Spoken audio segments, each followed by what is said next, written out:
Hey guys, మన ఛానల్లో ఉన్న అభ్యర్థులందరికీ గుడ్ న్యూస్ అండి. మరి రానున్నటువంటి క్యాలెండర్ ఉద్యోగాలను దృష్టిలో ఉంచుకొని మరి ఏపీపీఎస్సీ కావచ్చు, టీజీపీఎస్సీ కావచ్చు, police constable, forest, DSC, RRB, SSC etcetera అన్ని ఉద్యోగాలు ఎనీ కోర్స్ ఏది తీసుకున్నా జస్ట్ 499 రూపీస్కి అందజేస్తున్నామండి. సో 6 మంత్స్ వ్యాలిడిటీతో అయితే అందజేస్తున్నాం. కొన్నిటికి 1 ఇయర్ వ్యాలిడిటీ కూడా ఉంది ఫ్రెండ్స్.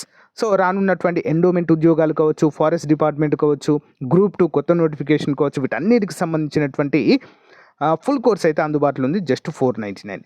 ఈ రోజు నుంచే కోర్స్ తీసుకొని మీ ప్రిపరేషన్ కొనసాగించండి. అంతేకాకుండా ఎనీ టెస్ట్ సిరీస్ అండి జస్ట్ 99 రూపీస్కి అందజేస్తున్నామండి. 50,000 ప్రశ్నలతో ఈచ్ అండ్ ఎవ్రీ టాపిక్ని క్లియర్గా ఎక్స్ప్లెయిన్ చేయడం అయితే జరిగింది. ఓకేనా. కోర్సులో కూడా 20 ఇయర్స్ ఎక్స్పీరియన్స్డ్ ఫ్యాకల్టీ చేత క్లాసెస్ చెప్పించామండి. పర్ఫెక్ట్గా ఉన్నాయండి. ఒకసారి చూసి మీరే డిసైడ్ అవ్వండి. App link in video description అండి. డౌన్లోడ్ చేసి ముందుగా మీ యొక్క మొబైల్ నెంబర్తో రిజిస్టర్ అయ్యి స్టోర్ ఆప్షన్లో కోర్స్ ఉంటుంది, పర్చేజ్ చేయండి. పర్చేజ్ చేసిన తర్వాత కోర్స్ కంటెంట్ ఆప్షన్లో మీకైతే అన్నీ కూడా అందుబాటులో ఉంటాయి. ఇంకెందుకండి లేట్, వెంటనే మీ యొక్క కోర్స్ తీసుకొని ప్రిపరేషన్ స్టార్ట్ చేయండి. రానున్నటువంటి క్యాలెండర్ ఉద్యోగాలలో జాబ్ సాధించడమే లక్ష్యంగా ముందుకు సాగండి. All the best to everyone.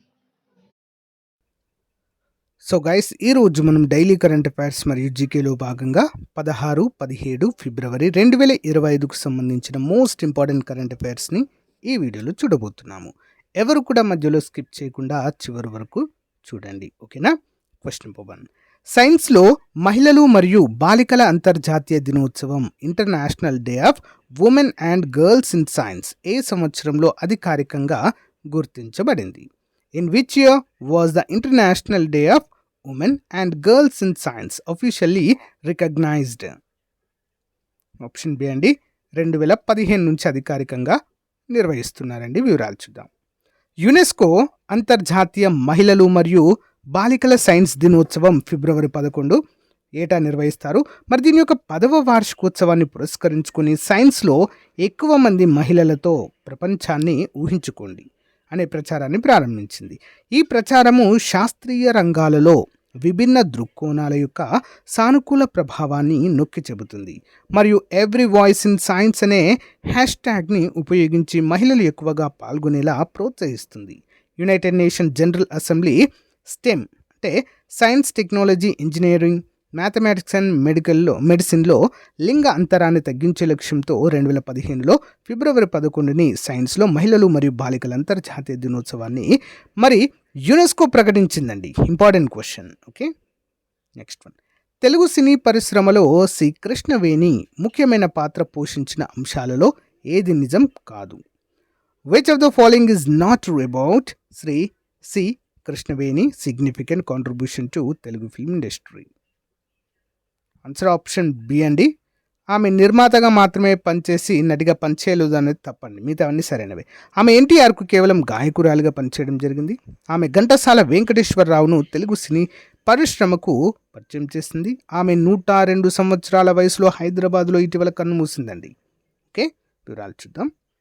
ప్రముఖ తెలుగు నటి, నిర్మాత శ్రీ కృష్ణవేణి వయో సంబంధ సమస్యలతో ఆదివారం హైదరాబాద్లో కన్నుమూశారు. తెలుగు చలనచిత్ర పరిశ్రమకు ముఖ్యంగా ఎన్టీ రామారావు మరియు ఘంటసాల వెంకటేశ్వరరావు వంటి దిగ్గజ వ్యక్తులను తెరకు పరిచయం చేసినందుకు ఆమె చేసిన కృషికి ఆమె జ్ఞాపకము. బహుముఖ ప్రతిభతో కృష్ణవేణి వారసత్వంలో ఆమె నటిగా, నాయకురాలిగా మరియు గాయకురాలిగా మరియు నిర్మాతగా పనిచేశారు. ఆమె జీవితం మరియు కెరీర్కు సంబంధించిన ముఖ్య అంశాలు అయితే ఈ విధంగా ఉన్నాయి. Question number 3. భారతదేశం తన మొదటి నేషనల్ డాల్ఫిన్ రీసెర్చ్ సెంటర్ని ఎక్కడ ప్రారంభించింది? ఇది అంతరించిపోతున్న గంగా డాల్ఫిన్ను సంరక్షించడానికి మరియు అధ్యయనం చేయడానికి ఒక ముఖ్యమైన ముందడుగుగా పేర్కొనవచ్చు. ఇంగ్లీష్లో చూద్దాం. Where in India establish its first national dolphin research centre, a significant initiative to conserve and study the endangered Ganges dolphin. Ganga dolphin అనేది మన భారతదేశం యొక్క నీటి యానిమల్గా అయితే, వాటర్ యానిమల్గా అయితే ప్రసిద్ధి అండి. ఓకేనా. Important question. మరి దీన్ని ఎక్కడ ఏర్పాటు చేశారండి? పాట్నా, బీహార్లో. భారతదేశం తన మొదటి నేషనల్ డాల్ఫిన్ రీసెర్చ్ సెంటర్ని ప్రారంభించింది. ఇది అంతరించిపోతున్న గంగా డాల్ఫిన్ను అధ్యయనం చేయడానికి మరియు సంరక్షించడానికి ఒక సంచలనాత్మక చొరవ. బీహార్లోని పాట్నాలో ఉన్న ఈ కేంద్రం ఆసియాలోని మొట్టమొదటిది మరియు నదీ డాల్ఫిన్లను మరియు వాటి నివాసాలను రక్షించడం లక్ష్యంగా పెట్టుకుంది. ఎన్డీఆర్సీ యొక్క ఉద్దేశం సుసు అని కూడా పిలువబడే గంగా నది డాల్ఫిన్ అధ్యయనము మరియు పరిరక్షణపై ఎన్ఆర్డీసీ దృష్టి పెడుతుంది. గంగా నది మరియు ఇతర సమీప నదీ వ్యవస్థల్లో వాటి మనుగడను నిర్ధారిస్తూ ఈ డాల్ఫిన్లను సంరక్షించడానికి ప్రాజెక్టులపై పనిచేస్తున్న శాస్త్రవేత్తలు మరియు పరిశోధకులకు ఇది కేంద్రంగా ఉపయోగపడుతుంది. Important. Next one, Bharat text 2025 event ఎన్ని ప్రధాన వేదికలలో నిర్వహించబడుతుంది? In how many main venues is the Bharat Text 2025 event being held? ఎన్ని వేదికలండి? 2 వేదికలలో అయితే నిర్వహించబోతున్నారండి. వివరాలు చూద్దాం. అతిపెద్ద గ్లోబల్ టెక్స్టైల్ ఈవెంట్లో ఒకటైన భారత్ టెక్స్ట్ 2025 ఫిబ్రవరి 14 నుంచి 17, 2025 వరకు దాని 2వ ఎడిషన్తో తిరిగి వస్తుంది. టెక్స్టైల్స్ మంత్రిత్వ శాఖ మద్దతుతో ఈ ప్రతిష్టాత్మక ఈవెంట్ పరిశ్రమ నిపుణులు కొనుగోలుదారులతో సహా కీలకమైన వాటాదారులను ఒకచోట చేర్చడం ద్వారా భారతదేశ వస్త్ర పరిశ్రమను ప్రపంచానికి ప్రదర్శించడం లక్ష్యంగా పెట్టుకుంది. మరి 2 వేదికలు ఏంటండి? ఒకటి భారత్ మంటపం న్యూఢిల్లీ, ఒకటి ఓకేనా India expo centre and mart greater Noida. 2 వేదికలు ఇవే. ఓకే. నెక్స్ట్ వన్, 17వ బ్రిక్స్ శిఖరాగ్ర సమావేశానికి సంబంధించి 2025లో బ్రిక్స్ కూటమి సభ్యత్వాన్ని కోరుతున్న దేశాలలో ఏ దేశము లేనిది? Which of the following countries is not among those seeking BRICS membership in 2025? So ఏంటండి? అర్జెంటీనా అండి. ఓకేనా, కోల్పోతున్న దేశాలలో లేనిదండి. ఏ దేశాలు కోరుతున్న కదా, ఇది కోల్పోతున్న దేశాలు. ఓకేనా, బ్రిక్స్ కూటంలో సభ్యత్వము కోల్పోతున్న దేశాల జాబితాలో లేనిది ఏంటండి? అర్జెంటీనా లేదండి. టర్కీ, మలేషియా, అజర్బైజాన్ మరి బ్రిక్స్ కూటమి నుంచి వైదొలిగే ఉద్దేశంతో ఉన్నట్లుగా తెలుస్తుంది. చూద్దాం. జూలై 6, 7, 2025 తేదీలలో రియో డిజెనీరోలో 17వ బ్రిక్స్ సమ్మిట్కు ఆతిథ్యం ఇవ్వడానికి బ్రెజిల్ సిద్ధమవుతుంది. ఈ ఉన్నత స్థాయి సమావేశం బ్రెజిల్, రష్యా, ఇండియా, చైనా, దక్షిణాఫ్రికా మరియు ఆహ్వానించబడిన దేశాలకు చెందిన నాయకులను ఒకచోట చేర్చుతుంది. గ్లోబల్ సౌత్ దేశాల మధ్య కీలకమైన ప్రపంచ పాలనా సంస్కరణలు మరియు లోతైన సహకారాన్ని చర్చించడానికి శిఖరాగ్ర సమావేశం ఒక ముఖ్యమైన వేదికగా ఉపయోగపడుతుంది. 2009లో స్థాపించబడిన బ్రిక్స్ కూటమి ఇప్పుడు Iran, Egypt, Ethiopia, United Arab Emirates and Saudi Arabia వంటి దేశాలతో సహా గణనీయంగా అభివృద్ధి చెందింది. అయితే టర్కీ, అజర్బైజాన్ మరియు మలేషియా కూడా సభ్యత్వం కోరుతున్న దేశాల జాబితాలో ఉండడం అయితే మనము చూడవచ్చు. ఓకేనా, ప్రజెంట్ ఒక అర్జెంటీనా మాత్రమే, ఇక్కడ ఇవ్వబడిన వాటిలో అర్జెంటీనా మాత్రమే సభ్య దేశంగా ఉందండి. టర్కీ, మలేషియా, అజర్బైజాన్ అనేవి సభ్య దేశాలు కాదు, అయితే కోరుతున్నాయి. ఓకే, సభ్యత్వాన్ని కోరుతుండడం అయితే మనము చూడవచ్చు. ఓకే. నెక్స్ట్ వన్ చూద్దాం. ఆది మహోత్సవ్ 2025 ఉత్సవం ఏ తేదీలలో జరుగుతుంది? On which dates is the Aadi Mahotsav 2025 festival being held? Answer option B అండి. ఫిబ్రవరి 16 నుంచి ఫిబ్రవరి 24 మధ్య. చూద్దాం. జాతీయ గిరిజన పండుగ ఆది మహోత్సవ్ను భారత రాష్ట్రపతి శ్రీమతి ద్రౌపది ముర్ము గారు ప్రారంభించారు. న్యూఢిల్లీలో ఫిబ్రవరి 16, 2025న గిరిజన వ్యవహారాల మంత్రిత్వ శాఖ నిర్వహించే ఈ ఉత్సవం భారతదేశపు సుసంపన్నమైన గిరిజన వారసత్వం, సంస్కృతి మరియు సాంప్రదాయాలకు సంబంధించిన వేడుక. ఫిబ్రవరి 16 నుండి 24, 2025 వరకు న్యూఢిల్లీలోని మేజర్ ధ్యాన్ చంద్ నేషనల్ స్టేడియంలో ఈ కార్యక్రమం అయితే జరుగుతుంది. Okay, important question. Next one.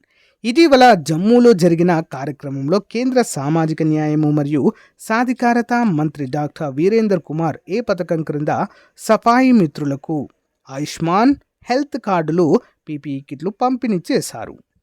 ఓకేనా, చూద్దాం. Under which scheme the union minister for social justice and empowerment doctor Virendra Kumar distribute Ayushman health cards and PPE kits to Safai Mitras during a recent event in Jammu?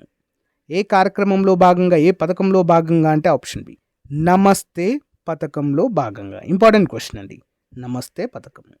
చూద్దాం.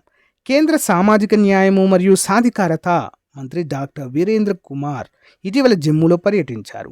ఈ సందర్భంగా సఫాయి మిత్రులకు నమస్తే పథకము క్రింద ఆయుష్మాన్ హెల్త్ కార్డులు, పీపీఈ కిట్లను పంపిణీ చేశారు. మరి దీని యొక్క లక్ష్యం ఏంటండి చూద్దాం. నమస్తే పథకం యొక్క ప్రాథమిక లక్ష్యము పారిశుద్ధ్య కార్మికులలో 0 మరణాలను నిర్ధారించడం, అంటే ఎలాంటి మరణాలు లేకుండా చూడడం. అన్ని పారిశుద్ధ్య పనులను నైపుణ్యం కలిగిన కార్మికులచే నిర్వహించబడుతుందని నిర్ధారించుకోవడం ద్వారా ఇది సాధించడానికి ప్రయత్నిస్తుంది. పారిశుద్ధ్య కార్మికులకు మానవ మల పదార్థంతో ప్రత్యేక సంబంధాన్ని తొలగించడం కూడా ఈ పథకం లక్ష్యము. అంతేకాకుండా పారిశుద్ధ్య సంస్థలను నిర్వహించడంలో వారికి సాధికారత కల్పించేందుకు ఈ కార్మికులను స్వయం సహాయక బృందాలుగా సమీకరించడాన్ని కూడా ప్రోత్సహిస్తుంది. Important question. Okay, next one. భారతదేశ BrahMos NG next generation cruise క్షిపణి వ్యవస్థ గురించి సరైన ప్రకటన ఏంటి? What is the correct statement about India's BrahMos NG next generation cruise missile system?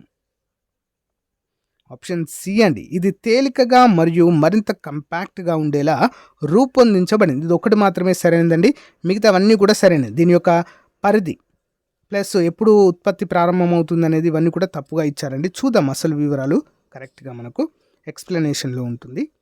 భారతదేశం యొక్క బ్రహ్మోస్ క్రూయిజ్ క్షిపణి కార్యక్రమం బ్రహ్మోస్ ఎన్జీ నెక్స్ట్ జనరేషన్ క్షిపణి వ్యవస్థ అభివృద్ధిలో పురోగతిలో ఉంది. ఈ కొత్త పునరుక్తి 2027-28 నాటికి పునరుత్పత్తిని ప్రారంభిస్తుందని అంచనా వేయబడింది.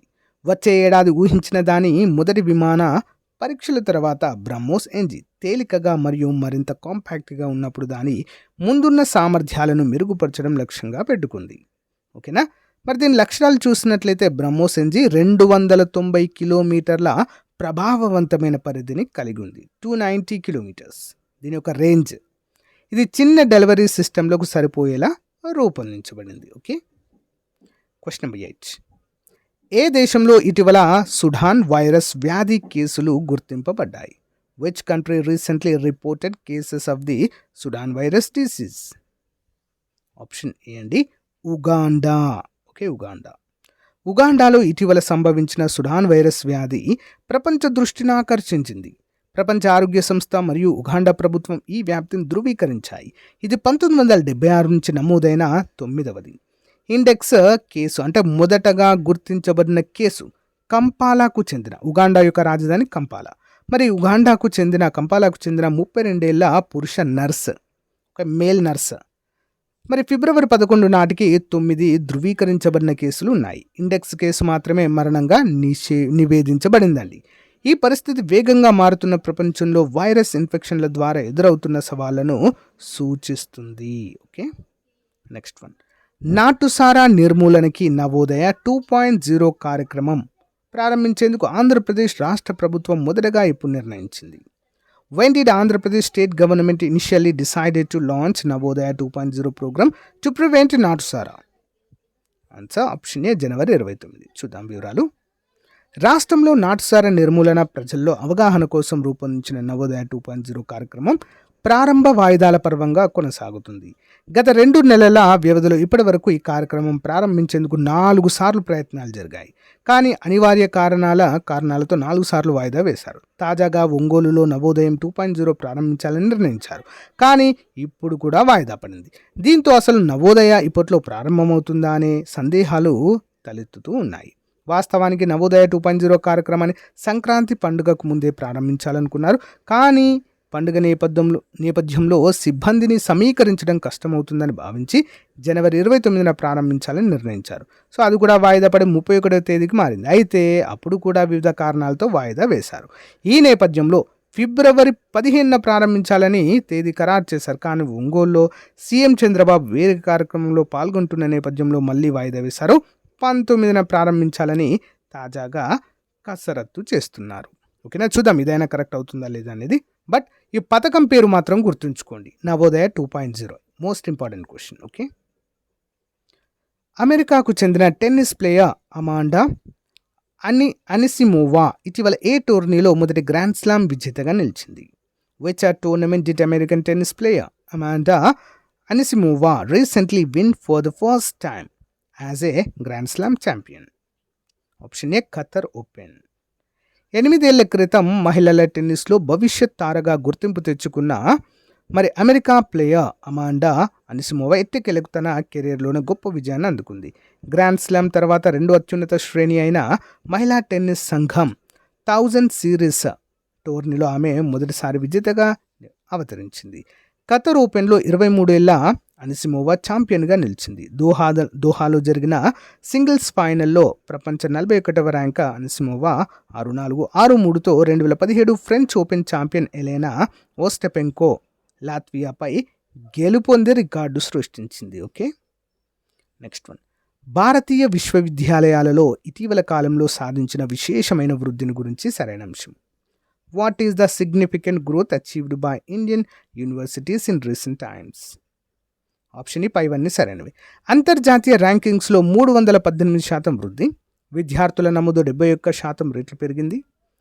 G20 సభ్య దేశాలలో అత్యధిక వృద్ధి రేటు మన దేశంలోనే నమోదైంది. క్యూఎస్ వరల్డ్ యూనివర్సిటీ ర్యాంకింగ్స్లో 46 యూనివర్సిటీలు ర్యాంకులు సాధించాయి. అన్నీ సరైనవే. భారతీయ విశ్వవిద్యాలయాల్లో విద్యా ప్రమాణాలు ఇటీవల కాలంలో బాగా మెరుగయ్యాయని కేంద్ర ప్రభుత్వం ప్రకటించింది. ఇందుకు దశాబ్ద కాలంలో అంతర్జాతీయ వర్సిటీ ర్యాంకింగ్స్లో పెరిగిన భారతీయ వర్సిటీల సంఖ్యను ప్రబల తార్కాణంగా ప్రభుత్వం చూపించింది. క్యూఎస్ వరల్డ్ యూనివర్సిటీ ర్యాంకింగ్స్ 2015 ఏడాదిలో కేవలం 11 భారతీయ విశ్వవిద్యాలయాలు మాత్రమే ర్యాంకును సాధిస్తే ప్రస్తుత సంవత్సరంలో ఏకంగా 46 వర్సిటీలు ర్యాంకు సాధించడం విశేషం. అంటే దశాబ్ద కాలంలో భారత వర్సిటీలు 318% వృద్ధిని సాధించాయి. G20 దేశాలలో ఇంతటి వృద్ధిని సాధించిన ఏకైక దేశంగా భారత్ నిలిచిందని కేంద్ర విద్యాశాఖ తాజాగా ఒక ప్రకటనలో పేర్కొంది. దేశానికి స్వాతంత్రం వచ్చిన కొత్తలో అంటే 1950-51 కాలంలో పాఠశాలలో చేరేవారి సంఖ్య కేవలం 0.4% నమోదైతే ఇప్పుడు 2001-2022 నాటికి 71 రెట్లు పెరిగి ఏకంగా 28.4% చేరుకున్నట్లుగా కేంద్రం ప్రకటించింది. 2035 నాటికి 50% GER లక్ష్యంగా ముందుకు అడుగులు వేస్తున్నట్లుగా విద్యాశాఖ వెల్లడించింది. Okay, important. Additional questions. Biksita Gaon పథకాన్ని ఏ రాష్ట్ర ప్రభుత్వం ప్రారంభించింది? Which state government has launched Biksita Gaon scheme? Option B Odisha. Bhimgad వన్యప్రాణుల అభయారణ్యం ఏ రాష్ట్రంలో ఉంది? Bhimgad wildlife sanctuary is located in which state? Option C Karnataka. National commission for Safai Karmacharis ఏ మంత్రిత్వ శాఖ క్రింద పనిచేస్తుంది? National commission for Safai Karmacharis works under which ministry? Option A సామాజిక న్యాయం మరియు సాధికారత మంత్రిత్వ శాఖ. వార్తల్లో కనిపించే దయా నది ఏ రాష్ట్రం గుండా ప్రవహిస్తుంది? Daya river which was seen in news flows through which state? Option D Odisha. Dashavatar అనేది ఏ భారతీయ రాష్ట్రానికి చెందిన సాంప్రదాయ జానపద థియేటర్ రూపం? Dashavatar is a traditional folk theatre form from which Indian state? Option B Maharashtra మరియు గోవా. సో గైస్, ఇది రోజుకు సంబంధించిన మోస్ట్ ఇంపార్టెంట్ కరెంట్ అఫైర్స్. మీకు నచ్చితే లైక్ చేయండి, తప్పకుండా మీ ఫ్రెండ్స్తో షేర్ చేయడం మాత్రం మర్చిపోవద్దు. Thank you. Have a nice day. By.